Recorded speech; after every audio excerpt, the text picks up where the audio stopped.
hari ini dinyatakan telah mencapai quorum dan selanjutnya dengan resmi kami buka dan dinyatakan terbuka untuk umum.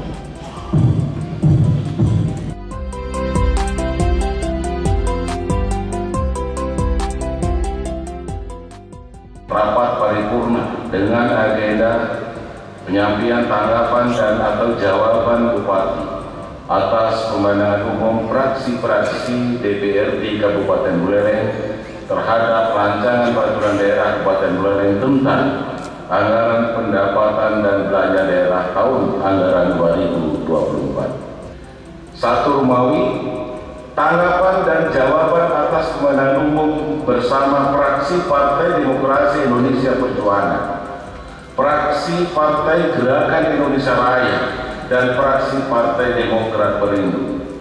1.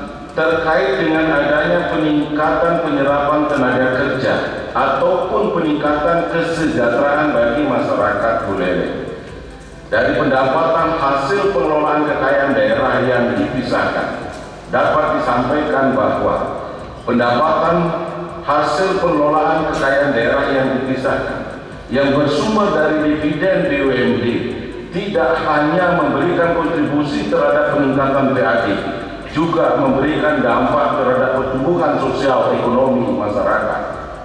Hal ini disebabkan karena BUMD yang dimiliki oleh pemerintah Kabupaten Buleleng di samping bergerak di bidang pelayanan dasar, juga bergerak di bidang ekonomi masyarakat, bersinergi dengan UMKM yang banyak menyerap tenaga kerja. Hal ini sejalan dengan kebijakan pemerintah daerah bahwa pertumbuhan ekonomi di Kabupaten Buleleng lebih difokuskan pada sektor pertanian, UMKM, dan pariwisata. 2. Terhadap harapan anggota Dewan agar alokasi anggaran untuk setiap perangkat daerah ditentukan berdasarkan target kinerja pelayanan publik tiap-tiap urusan pemerintah dalam mendukung 8 prioritas pembangunan daerah Kabupaten Buleleng dan tidak dilakukan berdasarkan pertimbangan pemerataan antar OPD atau berdasarkan alokasi anggaran pada tahun anggaran sebelumnya, kami sangat sependapat.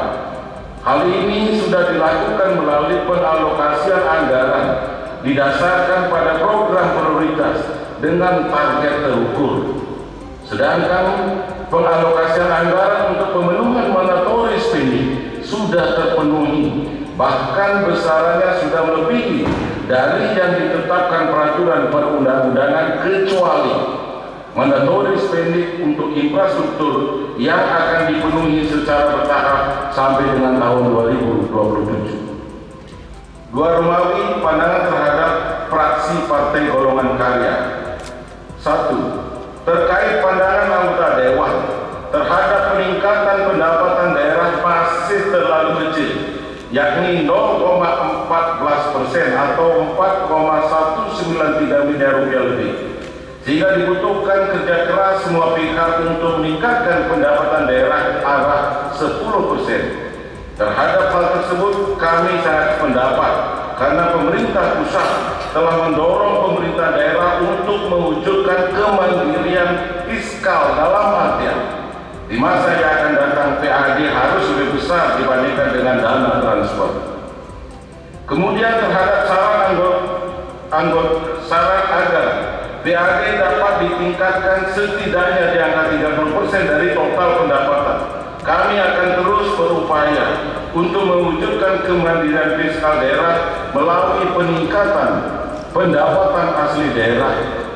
Terhadap hal tersebut, pemerintah daerah telah melakukan terobosan-terobosan untuk meningkatkan pendapatan asli daerah melalui intensifikasi dan ekstensifikasi pajak dan retribusi daerah. Atas upaya tersebut telah memberikan hasil yang positif setiap tahunnya.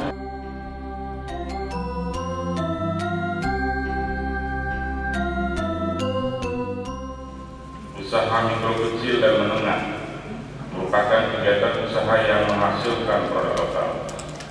Keberadaannya mampu memperluas lapangan kerja, memberikan pelayanan ekonomi secara luas kepada masyarakat, berperan dalam proses dan peningkatan pendapatan masyarakat serta mendorong pertumbuhan ekonomi di daerah.